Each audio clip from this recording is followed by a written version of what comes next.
Folks seem to think this whole social distancing, or whatever you want to call it, is all new. Makes me think of a story. One summer when my friend Bumpus and I have no idea why we called him that. His name was Jake.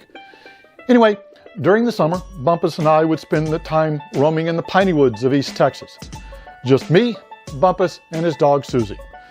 Susie was the dumbest, smartest dog I ever knew. And by that I mean one day she could astonish you, like the time she stopped me and Bumpus from swimming in the creek.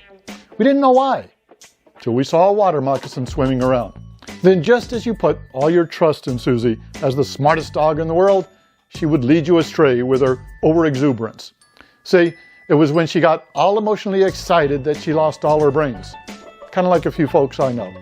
Anyhow, one day, Susie was on the roll. She had already treed 2 squirrels and a coon, so Bumpus and I were thinking this was one of her good days. She let out into the woods after something, with Bumpus and I in close pursuit. When all of a sudden, we heard the loudest ruckus from behind a bush and could see the bush moving all about. Susie was barking for all she was worth. Bumpus and I looked at each other and said, "There must be a whole passel of coons in that bush." So we crept closer. Then came out 2 skunks all in a tangle. Now we couldn't tell if they were fighting or making love, kind of like the media and politicians these days. Bumpus and I just froze. That was a mistake. Yeah, we've been known to make a few of those in our days.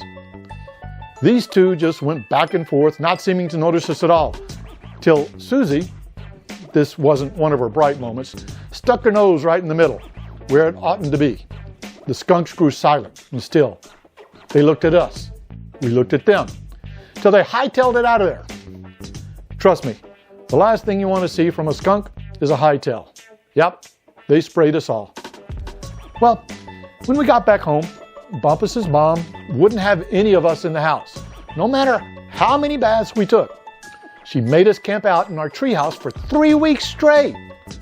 You know, camping out in our treehouse, that was something we always begged her we wanted to do.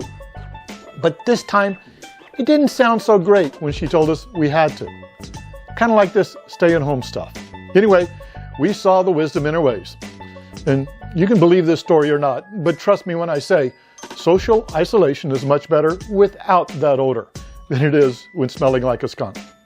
You know, I wonder if I could capture that smell into a cologne and use just a little when I go out in public. That might force everyone to keep their distance. You think?